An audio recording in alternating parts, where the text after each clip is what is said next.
नमस्कार प्यारे साथियों, स्वागत है आज की ऑनलाइन क्लासेस में। आज की वीडियो में बीटीसी एग्जाम्स 2025 के लिए हिंदी और संस्कृत भाषा के महत्वपूर्ण प्रश्न देखने वाले हैं, जो एग्जाम की दृष्टि से इंपॉर्टेंट क्वेश्चन सेलेक्ट किए हैं।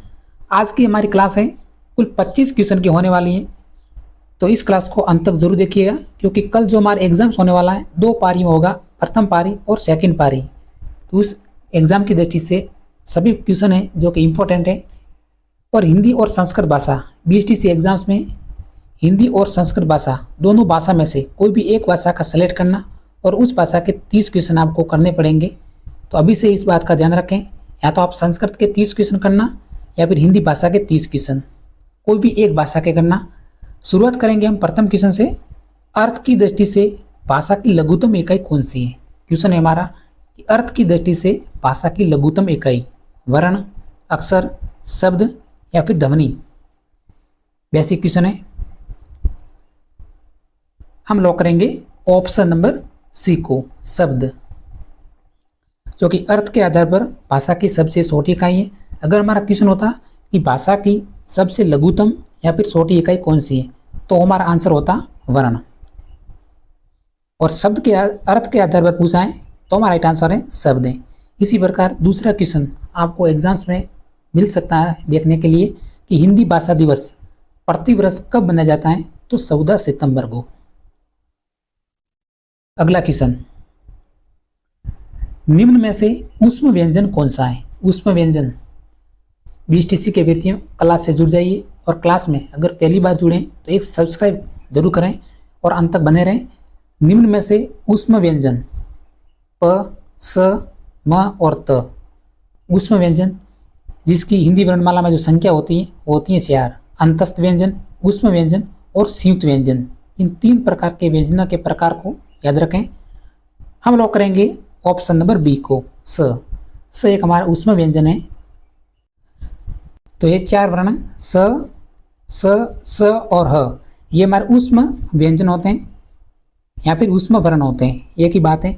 और फिर य, र और ल और व, ये हमारे होते हैं अंतस्थ व्यंजन या फिर अंतस्थ वर्ण। तो कुल 4 और 4, 8 व्यंजनों को आपको याद रखिए। अगला क्वेश्चन,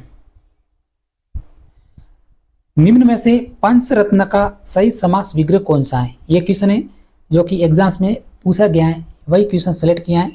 फिर इस क्वेश्चन को समझेंगे थोड़ा सा। पंचरत्न में समास ऐसा नहीं है।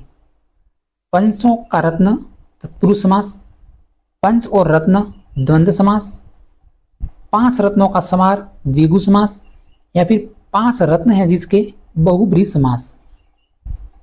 समास पैसा नहीं, पंचरत्न। तो वह समास जिसमें जो हमारा प्रथम पद होता है वो होता है संख्यावाचक, तो उसमें कौन सा समास होता है? तो उसमें होता है द्वंद्व समास। इस क्वेश्चन का राइट आंसर है हमारा द्विगु समास, द्वंद्व समास नहीं, द्विगु समास। देखिए 5 रत्नों का समार, तो इसमें जो 5 है ये एक संख्यावाचक संज्ञा का बोध है, तो उसमें हमारा द्विगु समास होगा। इसी प्रकार तत्पुरुष समास में तो विभक्तियां लगती हैं, जैसे कर्ता ने कर्म को करण से। तो उम्मीद करते हैं कि ये क्वेश्चन आपको जरूर समझ में आया होगा। अगला क्वेश्चन,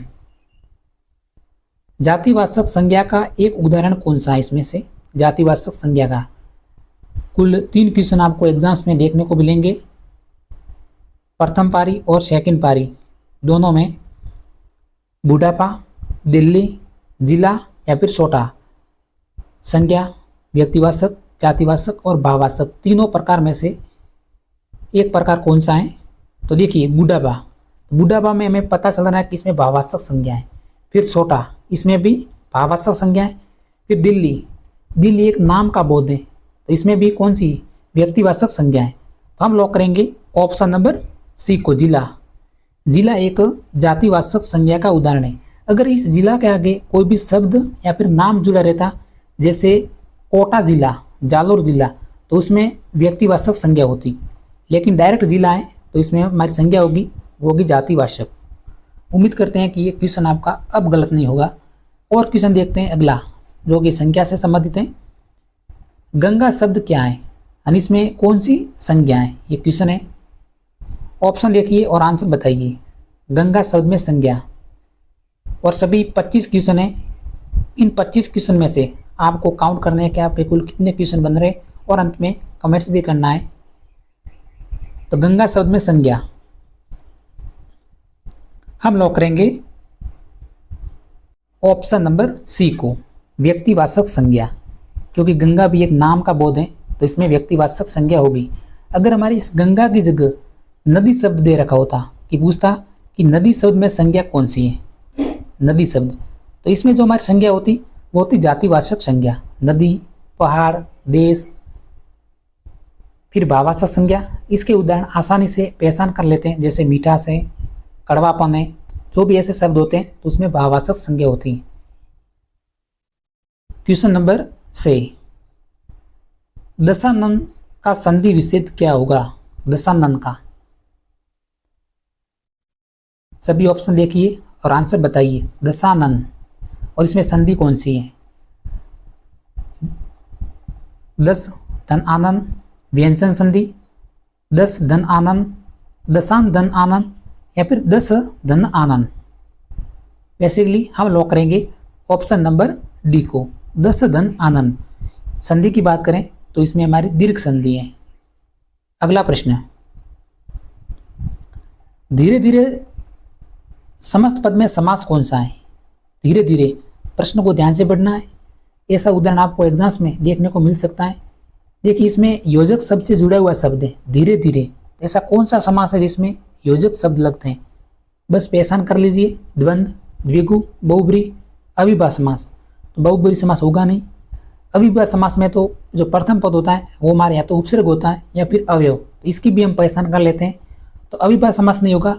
द्विगु समास में हमें बेसिक जानकारी प्राप्त है कि द्विगु समास में जो प्रथम पद होता है वो होता है संख्यावाचक, तो द्विगु समास भी नहीं है। तो बेसिकली हम लॉक करेंगे ऑप्शन नंबर ए को, द्वंद्व समास, धीरे धीरे। इसमें जो समास है वो है द्वंद्व समास। हम लॉक करेंगे ऑप्शन नंबर ए को। BTC के अभ्यर्थियों, क्लास को लाइक ज़रूर कर लें अगर आपने अभी तक लाइक नहीं किया है तो, और सब्सक्राइब तो जरूर करना है। क्वेश्चन नंबर 8, पर्याप्त शब्द में उपसर्ग कौन सा है? सभी क्वेश्चन सिलेबस के अनुसार हैं। BTC एग्जाम्स में दो आएंगे प्रत्येक टॉपिक से। मैंने जो क्वेश्चन सेलेक्ट किया है वो किया है एक क्वेश्चन, इसलिए कुल 25 क्वेश्चन है। 25 क्वेश्चन की मैराथन क्लास है। पर्याप्त शब्द में उपसर्ग पर, पय या फिर परी। बेसिक है ऑप्शन नंबर डी, परी।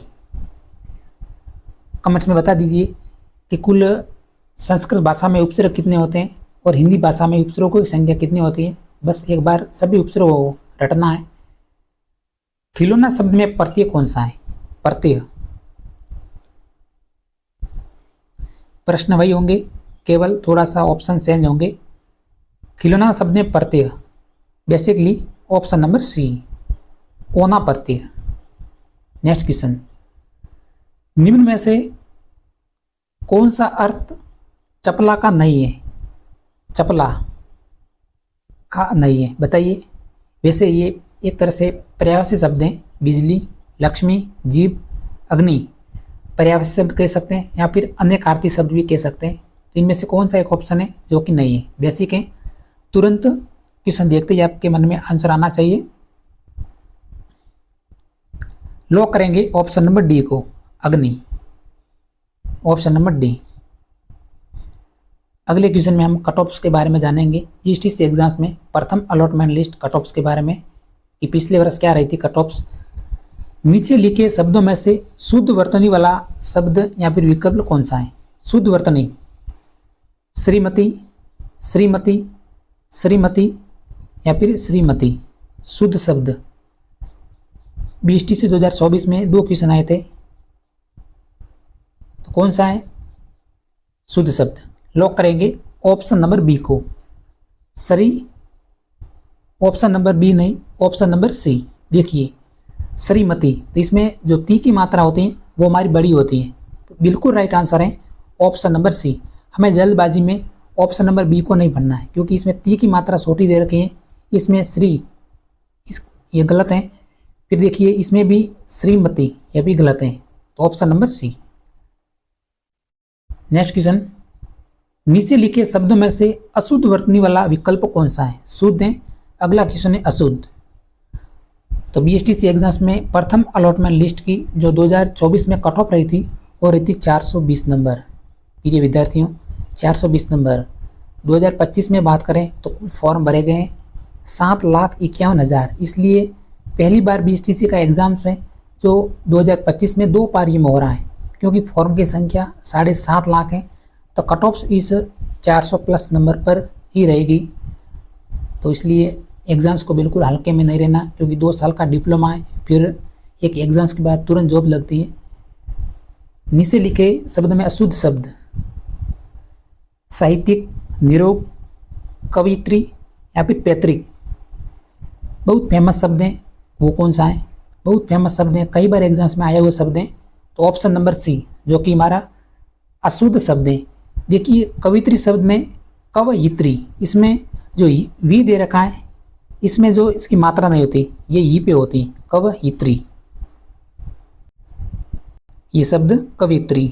अब इसे याद रखिए, इंपॉर्टेंट प्रश्न है। कवित्री शब्द एग्जाम्स में डायरेक्ट ऑप्शन आता है इसका, कवित्री का। एक आता है उज्ज्वल का।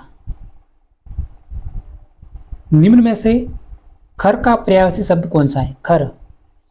बीएसटीसी का पिछला पेपर एक बार जरूर देखना, उसमें पर्यायवाची शब्द के 5 क्वेश्चन छपे थे 2024 में, पर्यायवाची शब्द के। तो खर शब्द में पर्यायवाची शब्द कौन सा है? कुंठित, गधा, रावण, मूर्ख। खर लॉक करेंगे ऑप्शन नंबर बी को, गधा, जो कि खर शब्द का पर्यायवाची शब्द है। नेक्स्ट क्वेश्चन, अमनी का सही विलोम शब्द कौन सा है? अमनी का सही विलोम, इस क्वेश्चन का अगर आपको आंसर आता होगा तो आपकी तैयारी बिल्कुल पे भी करें। अमनी शब्द का सही विलोम शब्द, ऑप्शन देखिए, कन्फ्यूजन नहीं होना है, आकाश, आसमान, अंबर और नभ। तो इसमें अमनी का विलोम शब्द आपको बताना है, क्या होगा? हम लॉक करेंगे ऑप्शन नंबर सी को, अंबर। अमनी का जो विलोम शब्द है वो हमारा है अंबर। इसी प्रकार नभ, नभ किसका विलोम शब्द है? नभ, तो नभ है वो हमारा पाताल का, पाताल का विलोम शब्द है वह नभ। इसी प्रकार आसमान, तो आसमान किसका विलोम शब्द है? आसमान, तो आसमान शब्द है वो है धरती का या फिर पृथ्वी का। इसी प्रकार आकाश का विलोम शब्द है वो है पाताल, तो ऑप्शन नंबर सी। द्विज शब्द का अनेकार्थी शब्द नहीं है, द्विज शब्द अनेकार्थी या फिर पर्यायवाची शब्द एक ही बात है। द्विज शब्द का अनेकार्थी शब्द नहीं है। दांत, पक्षी, चंद्रमा, सूर्य। हम लॉक करेंगे ऑप्शन नंबर डी को, सूर्य। बाकी दांत, पक्षी और चंद्रमा, इनका जो अनेकार्थी शब्द है वो द्विज, यानी एक शब्द के कई अर्थ निकलते हैं तो उसे अनेकार्थी शब्द करते हैं। क्वेश्चन नंबर 16, निम्न प्रश्नों में शब्द युग्म दिए गए, उनके सही विकल्प चुनिए। सही विकल्प को आपको चुनना है, जो कि पानी और पानी को प्रदर्शित करना है। तो सही विकल्प कौन सा है? पानी को जल, इसमें भी जल, इसमें भी जल दे रखा है और इसमें भी जल, तो पानी के लिए सभी ऑप्शन है तो वो सही है, पानी। तो पानी किसको कहते हैं? विवाह को, विवाह को नहीं कहते हैं तो गलत है। इसी प्रकार हाथ, सी ऑप्शन है जल और डी ऑप्शन है कुआं, तो कुआं भी हमारा गलत है, फिर जल भी गलत है, क्योंकि जल को तो हम कहते हैं पानी। इसी प्रकार हम लॉक करेंगे ऑप्शन नंबर बी को, पानी, जल, पानी यानी हाथ। बेसिक क्वेश्चन है ऑप्शन नंबर बी। थोड़ा सा समझना, वैसे हिंदी के प्रश्न ऐसे आते हैं एग्जाम्स में जो थोड़ा सा आपको दिमाग लगाने की जरूरत पड़ेगी। आपने कितनी भी तैयारी की हो, लेकिन हिंदी के एग्जाम्स में जब आप हिंदी के प्रश्न देखेंगे तो उसमें प्रैक्टिस होना जरूरी है। निम्न प्रश्नों में से दिए हुए शब्द में के लिए वाक्यांश सुनिए। वाक्यांश, अज्ञेय शब्द के लिए एक वाक्यांश युक्त शब्द कौन सा है? अज्ञेय, एक कवि का नाम जिसे ज्ञान न हो, जो जाना नहीं जा सके या फिर जो ज्ञात न हो, बताइए। अज्ञेय के लिए वाक्यांश शब्द हम लोग करेंगे ऑप्शन नंबर सी को, जो जाना नहीं जा सके। कवि का नाम पहले से नेगेटिव वाक्य गलत करना, उसके बाद है जो ज्ञात न हो, यह भी हमारा गलत है। जिसे ज्ञान न हो, ये भी गलत ऑप्शन है। जो जाना नहीं जा सके उसे कहते हैं अज्ञेय। बीएसटीसी एग्जाम्स 2016 में पूछा गया प्रश्न है। उसके बाद पूछा था 2008 में ये प्रश्न, और पीटीटी एग्जाम्स 2023 में ये प्रश्न पूछा था अज्ञेय का। क्वेश्चन नंबर 18, निम्न प्रश्नों में से दिए गए शब्द समूह का वाक्य के लिए 4 विकल्पों में से सही शब्द को चुनो। यह प्रश्न पीटीटी एग्जाम्स 2023 में आया हुआ है। तो युद्ध की इच्छा रखने वाला क्या कहलाता है? युयुत्सु, लड़ाकू, युद्धेशु या फिर उपरोक्त सभी।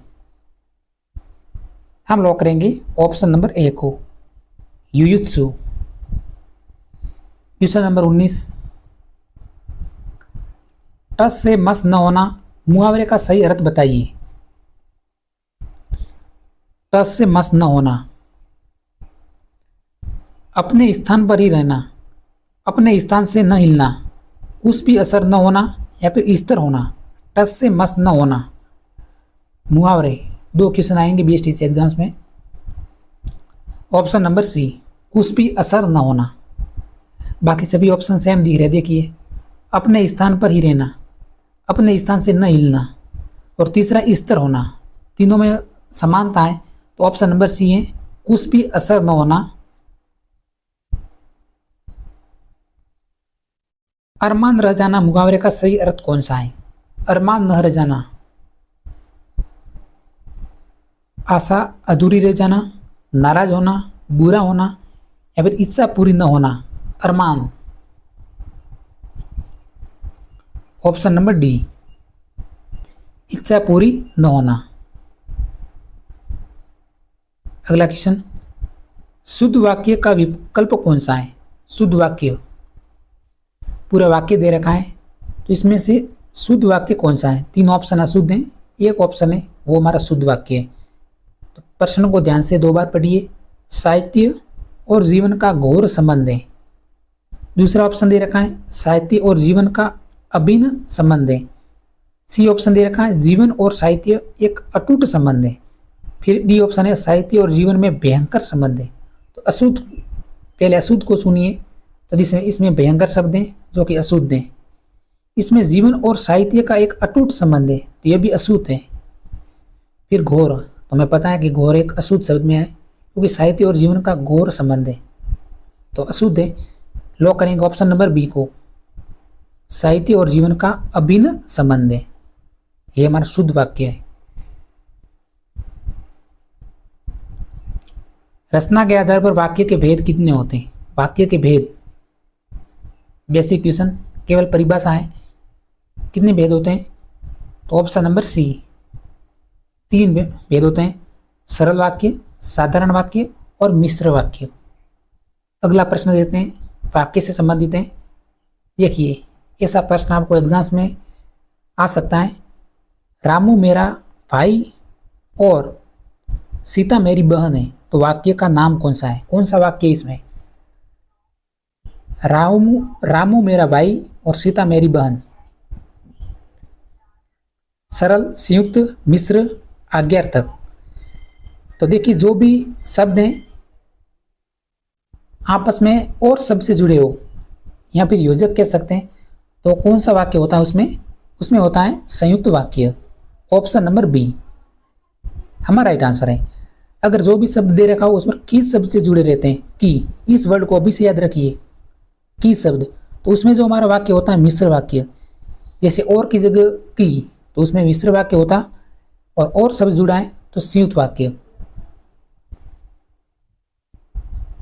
क्वेश्चन नंबर 24, हंस पद का प्रयोग किया जाता है। हंस पद का प्रयोग त्रुटि सुधार हेतु और स्पष्ट करने हेतु, दोहराव हेतु, संक्षेप हेतु। हंस पद, ऑप्शन नंबर ए, त्रुटि के लिए।